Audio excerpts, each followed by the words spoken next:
यानी फिर स्वयं आने लग जाओगे, फिर आप डटे नहीं डट सकते। तो परमात्मा चल पड़े वहां से कबीर जी। वहां पर 88,000 ऋषि, 33 करोड़ देवता और 12 करोड़ वेद के वक्ता हुआ वहां बैठे सारे।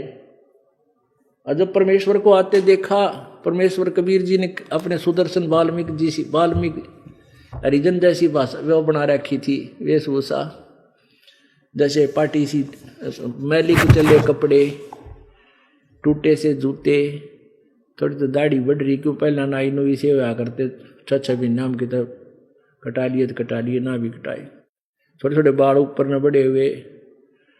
और एक जैसे आम ग्रामीण होते हैं ऐसी वेशभूषा जाता कि वहां बैठे जमा चंटमंट हो गए, कहते मुंड मुंडारे कति घोटम घोट रुका, बड़ी बड़ी दाढ़ी नौकोती बैठे महात्मा, लाल पीले कपड़े करके, कोई 3 तिलक लगा रहा, कोई 6 माला पहन रहा।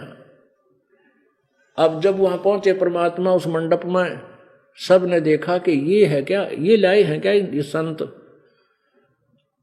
और अपने अपने पल्लों को मुंह में लगा कर हंस रहे अंदर अंदर वो सारे ऋषि में ऋषि, कि यो करेगा इनका यज्ञ पूरा, इन पाप ही ज्यादा कर रखे हैं, हम क्या करें। अब कहते हैं नाचा न जाए तो आंगन टेढ़ा, उनके लिए तो ये होगी थी बात। अब श्री कृष्ण ने द्रौपदी से कहा कि बहन ये महात्मा आए हैं और इन खातिर इनके लिए बढ़िया भोजन बना, और ये खुश हो जाएंगे ना जब तुम्हारा शंख बजेगा, राजी होकर आत्मा से आशीर्वाद देंगे, भोजन खाएंगे। द्रौपदी ने अपने हाथों से अपने आप नौकरानी का सहयोग नहीं दिया, क्योंकि कति अड़ी पड़ी थी बात, और एक आदमी का भोजन बनाना, लकड़ियों से भोजन बनता था चूल्हे डाल कर, आज के कल की तरह गैस थोड़ा है, मिक्सी में पीसी चटनी डाली, फटाफट कुकर में ला दिया, गैस चूल्हा चालू कर दिया, 1 घंटा 1.5 घंटा लग गया बनाने में। हलवा न्यारा बनाया, खीर न्यारी बनाई, कचौड़ी पकौड़ी जलेबी तारी, लड्डू बालूशाही, रोटी बनाई, पूरी बनाई, सब्जी कई प्रकार की तैयार की, और अलग अलग कटोरियों में डालकर एक थाली में रखकर महात्मा जी के सामने रख दी। अब खाना बनाने वाली बहन का एक विशेष दृष्टिकोण होता है कि अतिथि आया है, आज ऐसा बढ़िया भोजन बनाओ, कहीं ये बिसरा ना दे मेरे बनाए हुए भोजन को, इसमें नमक नामक कम हो जाए या कोई छोंक छांक ठीक ना लगा। अपनी तरफ से वो हर संभव प्रयत्न करती है उत्तम और स्वादिष्ट भोजन बनाने की। और यदि कोई ये कह देता उसी के मुंह पे नमक थोड़ा है, तो उस बेचारी का बना बनाया सारा काम बिगड़ जाता, बहुत दुख मानती है। तो पुण्यात्मा पहले गांव शहर नगर घर घर में जाते थे भक्तजन, तो इन संतों ने क्या बना रखा था कोड वर्ड, नमक मांगया ना कर, वैसे तो कोई मांगता नहीं था, एक आधा को नया जाता तो उसने समझा दिया करते, नमक ना किए तू राम रस कह दिए, तो ना नमक को राम रस कह के मांगते थे, फिर राम रस देना। तो कहने का भाव ये है कि द्रौपदी ने वो भोजन बनाकर बढ़िया रखा था।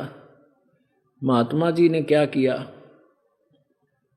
उसने सोचा कि यो मन आज तय न्यारे न्यारे चटपटे भोजन खाओगा, कल फिर मांगेगा कितने लाऊंगा मैं घास फूस खड़ी आदमी, तो इसका आज ही टंटा काट दूं। उसने क्या किया कि थोड़ा थोड़ा आइटम, इनका अनादर भी ना होगा, सारे बना रखे हैं, और थाली में डाल लिए जितना जितना उसने खाना था, और सबको ऐसे रला लिया, खिचड़ी सी बना ली, पकौड़ी भी, कचौड़ी भी, दही भी, बड़े भी, खीर भी, खांड भी हैं, और पूरी पारी के भी टुकड़ी रोटी तोड़ के ऐसा बनाने लग गया जो। और द्रौपदी ने सोचा थी ये नारे नारे आइटम खाओगा और उंगली चाटेगा और गुनगाओगा, उसको मन मन में गाली देने लगी, अगे यो शूद्र का सर, अशूद्र का शूद्र है, किसके संग बजाओगा, इस गंवार ने खाना आता ना पीना आता, जंगली, और भीतरे भीतर कई गाल देगी। परमात्मा अंतर्यामी थे। अब उन्हें एक ग्रास खाया, एक बार शंख बोला, दूसरा खाया दूसरी बार बोला, उस 5 बार में उस थाली के सारे आहार को खा लिया, और 5 बार शंख बजकर बंद हो गया। तब युधिष्ठिर आया श्री कृष्ण जी के पास के भगवान बन गई बात है, बच गया शंख। युधिष्ठिर कृष्ण जी बोले ना भाई अभी नहीं बजायो, ये तो भाई अखंड बजेगा बहुत देर तक और स्वर्ग तक इसकी आवाज जाएगी, धीमी धीमी प्यारी प्यारी, पूरी पृथ्वी पर कण कण में आवाज जाएगी इसकी, तब ये यज्ञ पूर्ण होगा। अब माथा पकड़ के बैठ गया युधिष्ठिर कि भगवान अब किसको बुलाना रह गया। श्री कृष्ण जी बोले भाई बुलाना कोई ना रह गया, ये महात्मा आगे ना, इसके वाल्मीकि के बाल सम, ये 3 लोग भी नहीं, इतना समर्थ शक्ति युक्त महात्मा है ये। अपने घर में कोई त्रुटि रही है, हमारी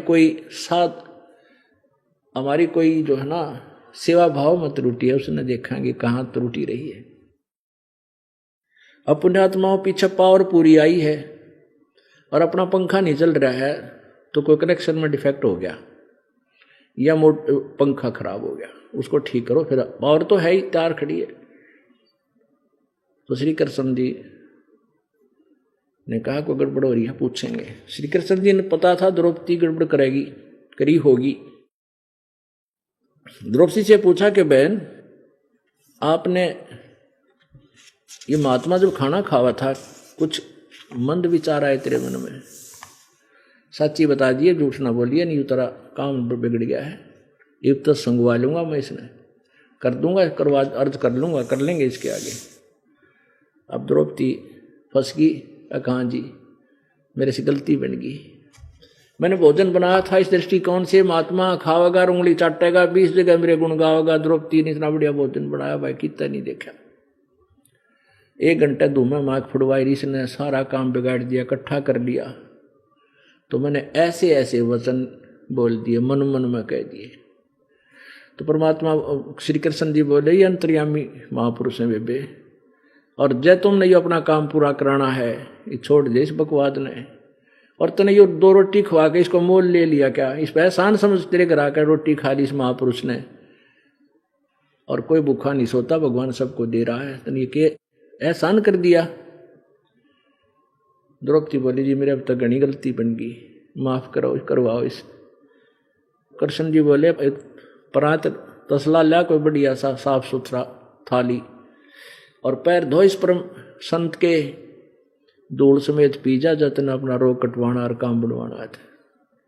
अमरता क्या नहीं करता, वो लाई फिर थाली ठा के और पैर धोकर परमात्मा कबीर देव के सुदर्शन रूप में पैर धोए, लोटे में वापस डाला और आधा पी लिया। जब श्री कृष्ण जी बोले ये थोड़ा सा मन भी दे दे वे, मेरा भी पाप कट जा।